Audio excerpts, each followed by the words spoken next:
Xceed Pro meter, Xceed Pro glucometer. Who's worked with these before? Excellent. A couple of things. Battery goes in the back. These are not rechargeable units, okay? So if they need a battery, they need a battery. When you dock it, it doesn't charge it, okay? Down here is the docking port. So that means either you have a cable that goes into it, or this goes into a standing little deal. It looks like an old cordless phone home base, like this. This is where the scanning happens, okay? Just take a look at that when you're using it if you're having problems. If there's a big old grungy fingerprint in there, it's not gonna work. Okay, you don't have to do anything special to clean it. If you don't mind having grunge on your shirt, you can do that. Otherwise, find an alcohol pad or whatever to clean the scanner. This is the port protector. This keeps junk from getting into the machine, blood, fluids, whatever. If this is dirty, don't clean it. Just get a new one, okay? All of your units will have supplies of batteries and supplies of port protectors. That port protector will pop out with a little effort, and you just put in a new one. These are kind of the older version. They're a bit smaller than what the newer version is. All units have port protectors, batteries, and control solutions in their clean utility room. All right, so when you turn, let's go ahead and turn it on. Anybody want to guess how to do that? On, off button. Excellent. What is the first thing that what is it saying to you? Patient control test or QC do now. So the QC test has to be done at least every 24 hours, okay? If it says QC do now, you can't do anything with it until you do the QC now. So every unit has whatever their process is for doing that every 24 hours. For some units, it's the first thing that the CNA does on the night shift. For other units, it's every midnight somebody does the QC. What we're trying to avoid, y'all, is you getting into the isolation room and then turning on your glucometer to do a glucose and it's inoperable, right? After you do the QC, the next thing you're gonna do is dock it. So you do the QC and then dock it. What happens then is that information goes back and forth between the mainframe. In addition to not being rechargeable, these are not wireless devices. And so if a patient is admitted between the last time that the monitor was docked, it won't know about that patient, okay? So QCs have to be done at least every 24 hours and docking has to be done at least every 24 hours. Now keep in mind, we're docking it much more frequently than that because that's how patient results get uploaded into Epic. Okay, this used to be a big deal, and in some places where they don't do a whole lot of glucoses, that used to be a big deal, but now we're docking it all the time. All right, do QC now. So for today, you guys are going to use my operator ID number because the lab won't know who you are because I haven't told them that you passed your competency yet. Okay, but tomorrow, after today, you guys can scan your badge. If you look, there's a barcode on the badge, or you can manually enter your employee ID number. So if your employee ID number is only 5 digits, it needs to be a 6-digit number, so put a leading 0 on. So for me, my operator ID is 021702. It's a lot easier just to scan it though, if you can make it work. So 021702.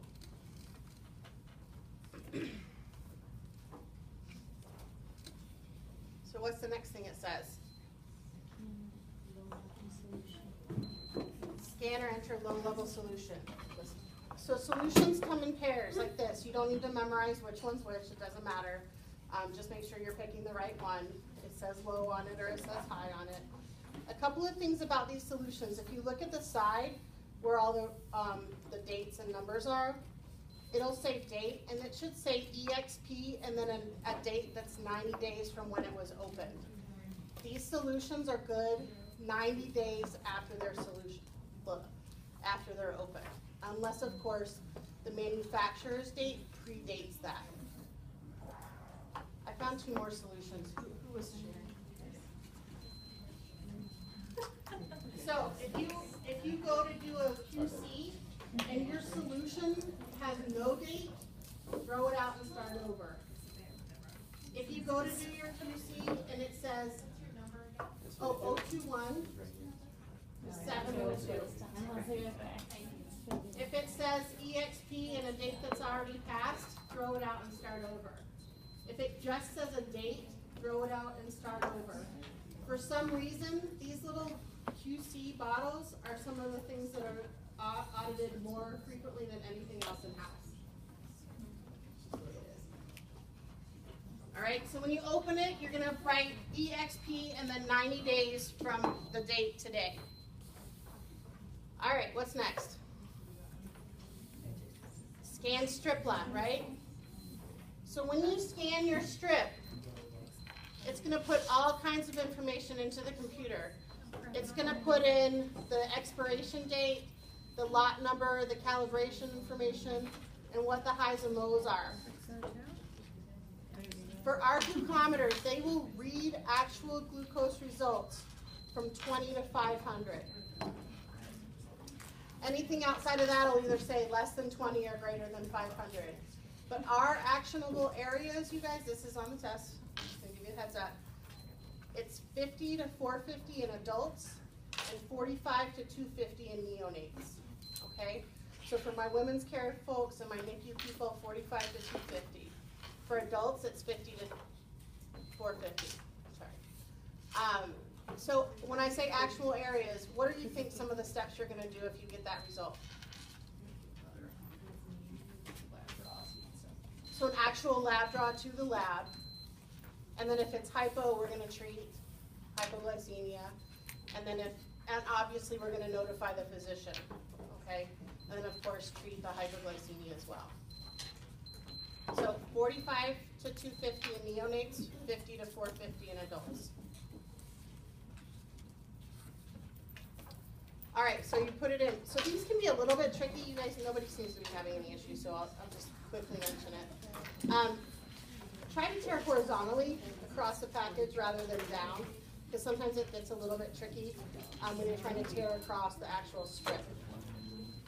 You can handle these in the middle, but just don't mess around with either end. The white part is the wicking surface, and it'll get spoils on it, same with the computer part of it. So just make sure you're following the instructions on the thing. All right, did everybody's pass the low-level solution? Ours failed. Yours failed. So what are you gonna do? What will you do? Repeat the test, absolutely. So try another strip. Okay, if you repeat that test, and you guys go ahead and actually repeat the test with another strip. If you've repeated it with another strip and it fails again, what might you do? Get another set of solutions.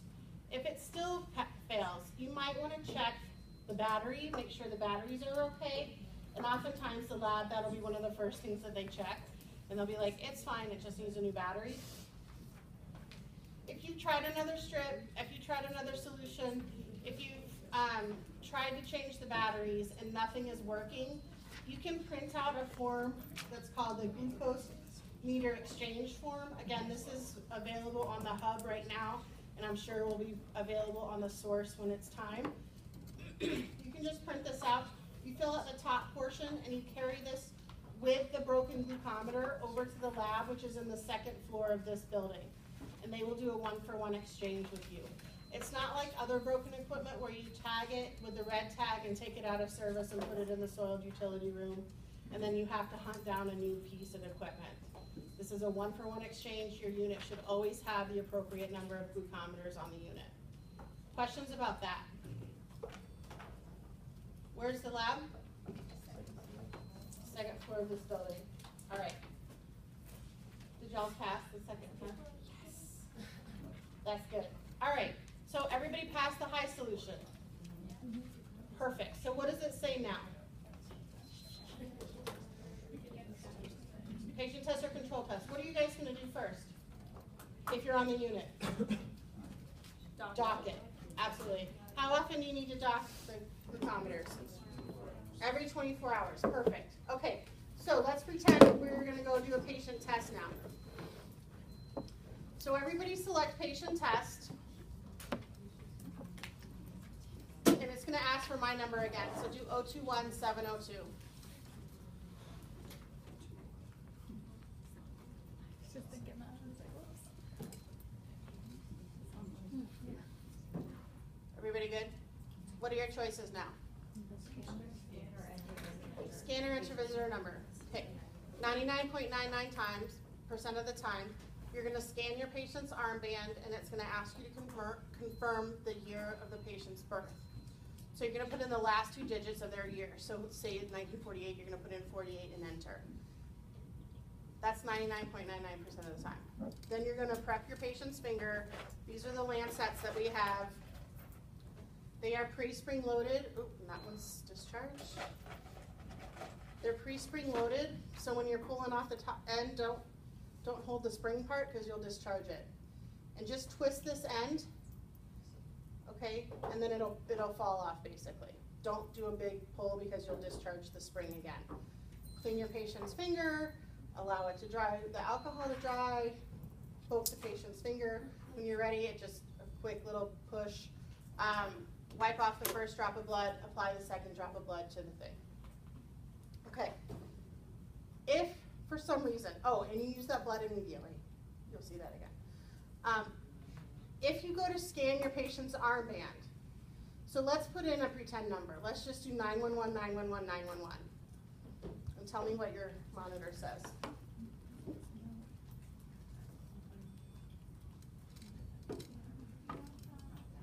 Patient data not found, or it'll just ask you to continue or re-enter, right? Say what? Confirm visit number? Confirm visit number. Okay, so if you decide that you're not going to scan your patient's armband and you manually enter it,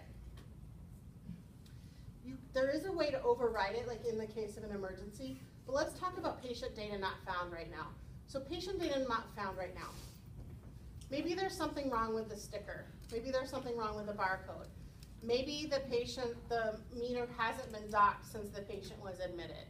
Maybe there's a problem with the docking meter or the docking cable. Whatever that is, please troubleshoot that if it's a non-emergent situation. Try to figure out what's going on, because a lot of times it's just a matter of replacing the armband or docking the glucometer. It is very, very difficult to manually enter a glucose result into Epic. It requires a physician order, then you as the nurse have to release the order, and then you have to go through 14 more steps to manually enter that glucose result.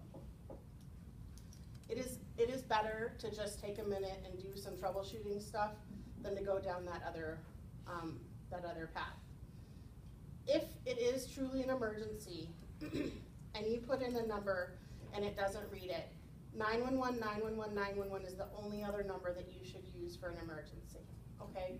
So when you put in that number the first time and it says patient data not found, it should give you an option to re-enter ID or to confirm visit number.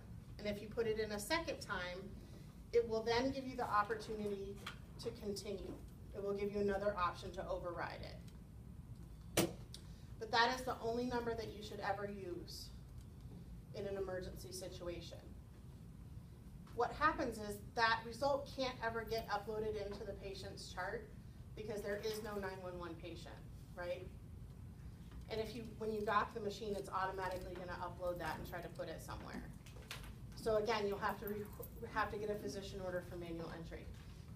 If you discover that, so let's say you've gone into this isolation and you don't feel like pulling back gloves to scan anybody or whatever, and you're just going to manually enter the patient's encounter number, and you realize after you've docked it that you put it in the wrong number, you need to call the lab supervisor or the point of care testing coordinator, because they are the only people that can undo that result in the wrong patient's chart. Okay? I think I covered it all. All right, so in your orientation packet, there is a test. It